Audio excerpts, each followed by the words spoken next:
Well, welcome to our introduction to Moses, our hero of the faith that we're looking at this week in community groups, or you're looking at home on your own. And I'm excited to welcome Bill Norwood, who, among all of his other wonderful attributes, is just a wonderful Bible scholar and has really delved deep into the scriptures. And he's going to talk to us a little bit about the life of Moses. Sure. So will you tell us a little bit about Moses? Sure. Yeah.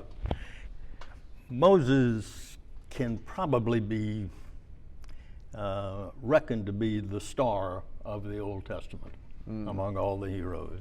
Just as Jesus is the main focus of the New Testament, Moses is really the focus of the Old Testament for the Jews particularly.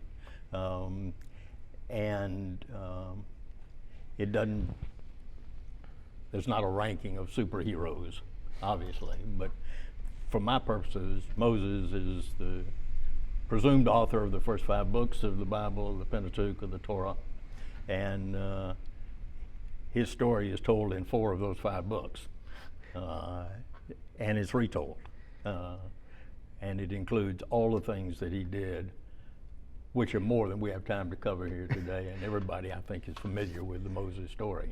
Yeah. Well, could you give us some of the highlights or some of the things that really stand out to you about Moses? Yeah. Moses' mother, Jochebed, and his sister Miriam plotted to have Moses discovered by a princess of Egypt who was bathing in the Nile. And after Miriam begged the princess to let her mother, Moses' mother, actually nurse him, she then, after 6 months, gave him to the princess, and he was raised, princess adopted him, he was raised as a prince of Egypt in the household of the Pharaoh. And we're not told much about that, but he obviously lived in the royal court. At some time in early adulthood, he saw an Egyptian slave master beating a Hebrew. And his anger raged, and he killed the Egyptian and hastily buried him in the sand and hoped nobody saw him. But somebody did and reported him to the Pharaoh. His step-grandfather, who ordered that he be hunted down and killed. So he ran away to the land of Midian, where he met the priest of Midian, Ruel, or Jethro, and subsequently married one of his daughters, Zipporah, and became a shepherd, and stayed in Midian for a long time as a shepherd until that Pharaoh died off and a new one.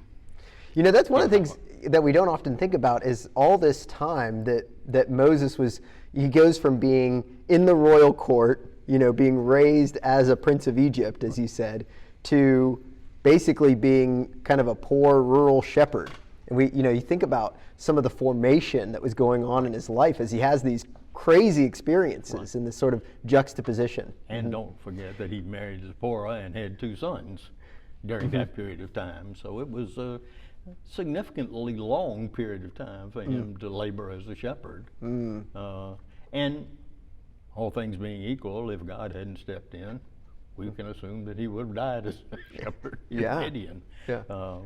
But then he saw the burning bush one day, and it puzzled him why the bush was not being consumed. He walked over to look at it, and a voice spoke from the burning bush, said, "Take off your shoes, you're standing on holy ground." And he said, "Who are you? What are you doing, bush? Why are you talking to me?" And he said, "I am the God of Abraham, Isaac, and Jacob. And I want you to go and lead the Israelites out of captivity in Egypt." Because God had heard their groans.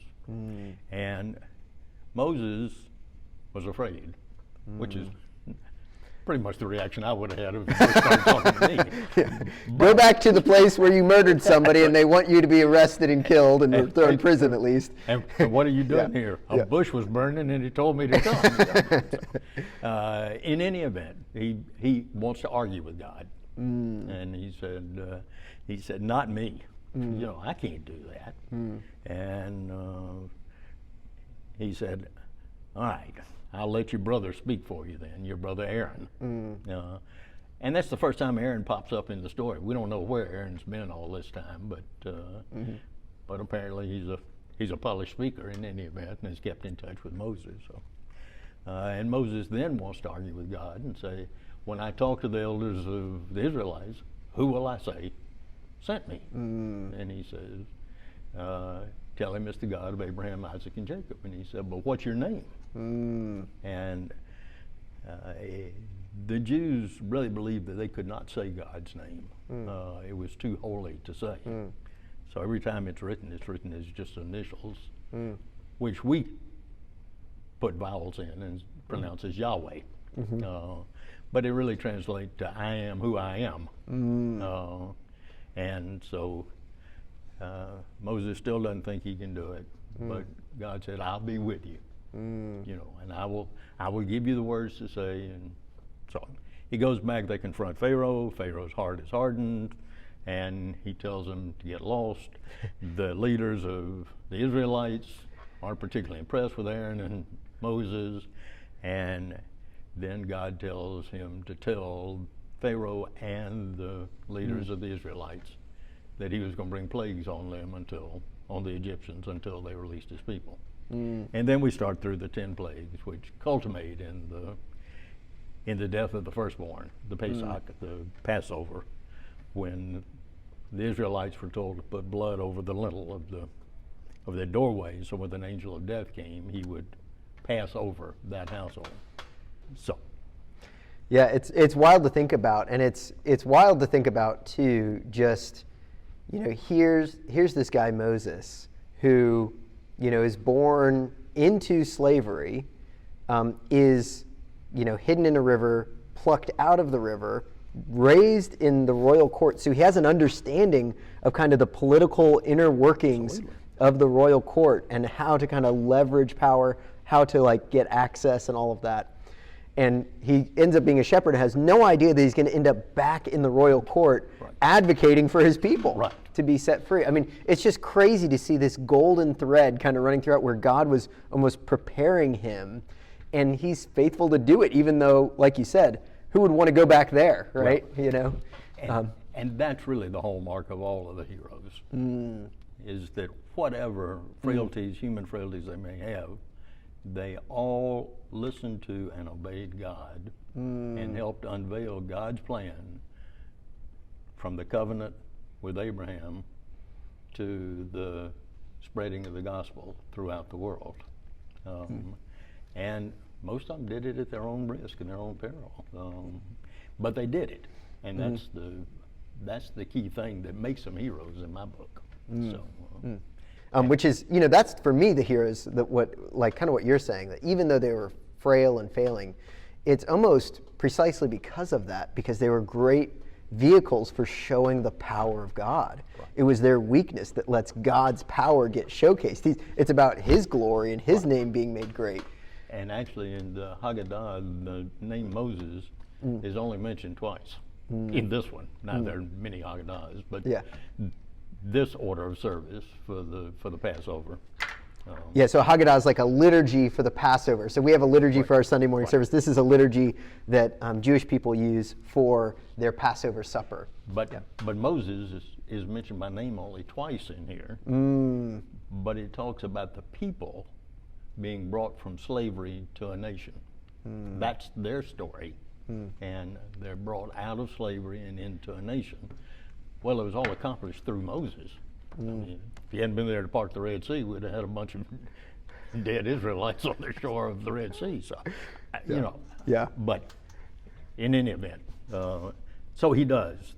He gets the people up and leads them out to the Red Sea. And the nation of Israel literally danced itself into existence on the shores of the Sinai Peninsula, where they had crossed over the Red Sea. You know, one thing that's interesting, so the name Moses just means drawn out of water, and that's exactly what his mission is that he would draw a people through the water to be this new nation, like you said. And such a cool thing. Well, and it even gets better than that, because he was drawn out of the water himself in the basket. And the reason he was in the Nile in a basket was because the Pharaoh had ordered the death of all the male children born that year in Egypt to Israelites. So he was saved in the water that was intended for his death at his adoption, and again when he led the people on dry land through the Red Sea. I mean, he was drawn out of the water twice Right, in right. this story, Yeah. which Moshe, as it would be pronounced in Yeah, yeah. Israel. So, and then he goes on, and of course he leads them in the desert. They complain. He prays to the Lord. The Lord gives them manna and gives them quail. They want water, and he strikes a rock and produces water. But God gets mad at him because he said, I didn't tell you to strike the rock. I told you simply to demand that the stone release water. And so he says, as punishment, I'm not going to let you go into the promised land, but I'll let you see it. Yeah, so even though he's this great hero who so often is obedient, he did have moments of disobedience, No you know, question. where where he doesn't do what God says to do. Yeah. So, and so finally they get to where they can see the promised land, the land flowing with milk and honey, the land of Canaanites and Pezerites and whoever else. And God takes him up to a mountain where he can see all the land, and he describes the borders of the land to him. And then Moses dies, and nobody's ever found his burial place, but it's presumed that he was buried in a cave near the site where he was taken up and could see the thing. And that's kind of the Moses story in Such a cool story. Well, thank you so much, Bill, for sharing the story with us. Is there any closing thoughts you have or anything Yeah, you want that stands out for you? the Haggadah, the movie, The Ten Commandments with Charlton Heston, the Disney movie, The Prince of Egypt, all portrayed him as a bigger than life character. And he really was an ordinary man. I mean, this was a man who goes from being a shepherd to leading God's people away. He was a murderer. You know, he may have been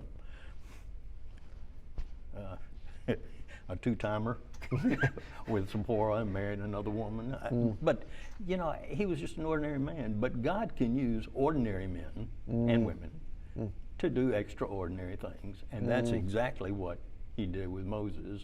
And it's exactly what he does with us every day if we give him the chance. Well, thanks, Bill, and hope you guys enjoy your Bible study as you look a little closer at the story of God's deliverance at the Red Sea through the hero Moses. Thanks, Bill. Thanks so much for your time.